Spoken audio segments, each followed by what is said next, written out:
¿Qué decir 30 años después de la muerte del gran poeta rioplatense Néstor Perlonguer? Quien eligiera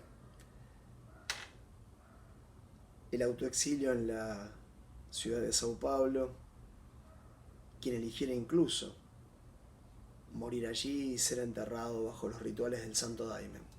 En primera instancia, agradecerles a aquellos que hicieron por su obra. A sus amigas Sara Torres, a sus queridos amigos poetas Roberto Echavarren y Reinaldo Jiménez, a quien lo cobijó y colaboró con él cuerpo a cuerpo en la ciudad de Sao Paulo, Jorge Schwartz, a su amiga en Buenos Aires, María Inés Aldaburu, a la memoria del gran poeta Haroldo de Campos y sin lugar a dudas a quien logró el entramado de ediciones que acompañaron a Néstor, Samuel León. Gracias a Samuel León, Jorge Schwartz, Ana Cecilia Olmos, está 30 años después recuperándose la palabra de Néstor por aquellos que de algún modo u otro fuimos afectados por su obra, pero no solo por su obra, sino por las relaciones con Néstor, para quienes lo conocimos y por los efectos que produjo su obra en la tradición no solo de la literatura, sino del activismo político latinoamericano. Hechos estos agradecimientos, en las últimas semanas la Universidad de Sao Paulo me realizó una entrevista que saldrá el año próximo, en la cual hubo algunas preguntas precisas que me ayudarían a decir algunas palabras sobre lo que pienso que Néstor nos legó. En primera instancia, la primera cosa que diría es que me acerqué a la obra y pensamiento de Néstor Perlonguer interesado por el combate político en favor del derecho civil de las minorías y por su lucha contra las gramáticas del poder en el cuerpo de la lengua. Lo hice porque había un íntimo deseo que presentía en ese lugar del trabajo de Néstor entre la acción política y el campo de la literatura, el campo de la poesía. El deseo de inventar nuevas retóricas en las matrices perceptivas y afectivas que produjeran nuevos umbrales para la transformación de los cuerpos del deseo. Sí, con precisión, si hubiera una fórmula a tallar, una fórmula a tatuar, Perlonguer militó por una metamorfosis del deseo. El poeta y activista político me convenció de que no hay revolución social de ningún orden si no se transforma la lengua desde dentro, si no se inventan figuras retóricas en el orden de los discursos que produzcan cuerpos por venir. No alcanza la revolución de una economía política si no se toca el nervio de la economía libidinal. Seguí el hilo de plata de una paradoja ejemplar que Perlonguer instaló en mi cuerpo. Algo así como lo diría la literatura barroca del siglo XVII. Seguí un membra disjecta en sus grafías de vida. Una síntesis disjunta traté de reunir de sus partes.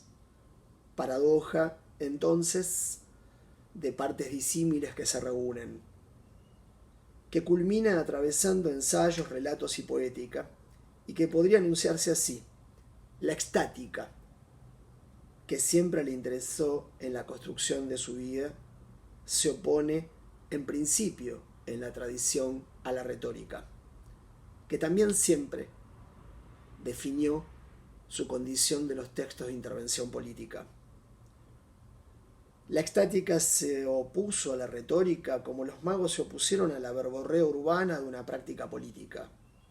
Sin embargo, el interés por ambos dominios en el poeta, narrador y ensayista rioplatense, extática poética y retórica política, siempre me conmovieron por su composición y por su inversión, por producir mezclas inesperadas y transformaciones inventivas con un objeto final: hacer un cuerpo. Hacer sentir un cuerpo. Puedo decir que para el poeta hacer sentir un cuerpo extático en la construcción poética es tan importante como describir una escena de transformación política en sus ensayos de posición e intervención, donde las minorías ganan espacios de expresión en los derechos civiles y los cuerpos impensados emergen de las figuras que los fabulan. En las políticas del deseo que Perlonger practicó y en las que aún creo, hay simultáneamente un entramado y un desacuerdo entre liturgia y ritual, entre extática y retórica, entre poética y política. Entramado y desacuerdo simultáneo hacen a la paradoja, que no puede ser unificada por ningún mito englobante, como régimen de una matriz sensible que nos diga el poeta creyó e hizo solo en esta dirección. Hay en su obra fronteras, umbrales y pasajes donde se privilegia cierto grado de oscuridad, que no impone la transparencia. Perlonger siempre fue claro. La transparencia de cualquier orden del lenguaje es un modo micropolítico o molecular de prácticas fascistas, que se proyectan hacia un realismo político de las representaciones mayoritarias que un día se convertirán en el fascismo que vivimos, y que al final culminan por imponer modos o maneras de una identidad determinante en una lucha sin retorno. El poeta activista militó por una sexualidad no relacional y por una apertura de las identidades cerradas propias de los grupúsculos de autorreconocimiento y de autosatisfacción. Anticipó por mucho a nuestro tiempo. Por eso uno podría decir que la obra de Perlonger sostiene como un impulso constructivo la idea e intensidad de que la poesía tiene que hacer un cuerpo, y que solo hay políticas que liberan vidas cuando las poéticas inventan por figuras otros cuerpos por venir. El cuerpo se desplaza entre las cosas y las proposiciones, entre un ensayo que describe y designa y una poética que expresa y delira. El poeta inventa series que cruzan avatares de la historia política con maneras de transformación del cuerpo del deseo, para contornear cuerpos en fabulación y transformación.